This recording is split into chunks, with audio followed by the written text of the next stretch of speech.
Kalian tahu persamaan antara Cina, Korea, dan Indonesia di tahun 1950-an dan 60-an? Satu, kemiskinan. Ya, tiga negara ini sama-sama negara yang sangat miskin. Terus kenapa sekarang tiga negara ini sangat berbeda? Kenapa Cina dan Korea begitu maju? Alasannya simpel. Karena ketika ketiga negara ini udah punya kemampuan untuk berinvestasi dan membangun, Korea dan Cina benar-benar fokus pada satu hal, yaitu sumber daya manusia. Artinya apa? Mereka ingin meningkatkan kualitas manusianya. Bagaimana kualitas manusia ini ditingkatkan? Dengan pendidikan. Makanya mereka berinvestasi besar-besaran untuk nyekolahin masyarakatnya. Lo tahu, lulusan PhD di Cina itu jauh lebih banyak dari Amerika. Nah, ketika manusia-manusia ini kualitasnya udah meningkat, maka mereka bisa membuat apapun di negara mereka.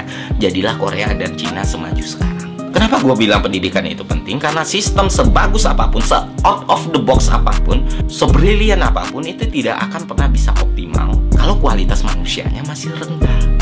Makanya yang perlu diperbaiki pertama adalah kualitas manusianya, pendidikannya, mutu pendidikannya, dan kesempatan pendidikannya. Dan makin kesini malah cenderung kebodohan itu dibiarkan. Kenapa kebodohan itu dibiarkan? Kenapa kebodohan itu dilestarikan? Karena sekumpulan masyarakat yang mempunyai keterbatasan intelektual itu adalah aset dan komoditas yang menggiurkan. Karena mereka satu loyal, kedua mereka mudah terpengaruh. Gini, setiap manusia itu selalu ngerasa dirinya pintar. Kenapa demikian? Karena wadahnya sempit. Jadi ketika satu pengetahuan masuk, ya satu pengetahuan itu udah mengisi wadahnya, dan dia ngerasa, oh, gue tahu semuanya. Dan ketika dia udah ngerasa tahu semuanya, kepercayaan dirinya meningkat, lebih aktif, lebih agresif, dan lebih gampang untuk berpendapat dan beropini, apalagi berkomentar di sosial media. Disinilah peran penting sekolah. Peran penting sekolah adalah meluaskan wadah tersebut. Jadi kapasitas yang kita miliki itu bertambah, dan ilmu pengetahuan yang bisa masuk itu juga bertambah. Dan semakin wadah ini kita perluas, semakin kita ngerasa, oh, ternyata gue nggak tahu apa-apa.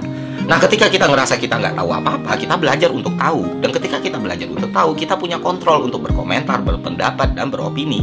Karena kita berpikir bahwa harus ada landasannya.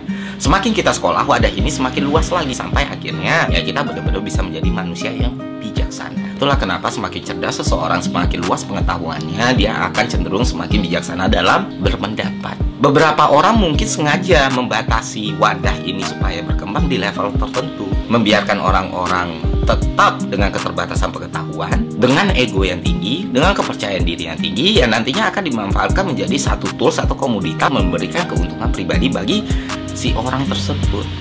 Bahkan jangan heran beberapa pihak tertentu bukannya malah memberantas kebodohan ini, tapi melestarikannya. Karena ya itu adalah aset yang sangat berharga. Karena semakin pintar seseorang, semakin tinggi sekolahnya, semakin sulit dia dikontrol, semakin sulit dia dipengaruhi, semakin sulit dia diarahkan untuk satu tujuan tertentu. Hasilnya apa? Hasilnya ya, lu lihat aja komentarnya. Dasar ilmu kampus, yang penting itu ilmu praktek. Lu tuh masih dangkal, lu cuma belajar dari teori-teori, dari textbook. Yang penting out of the box.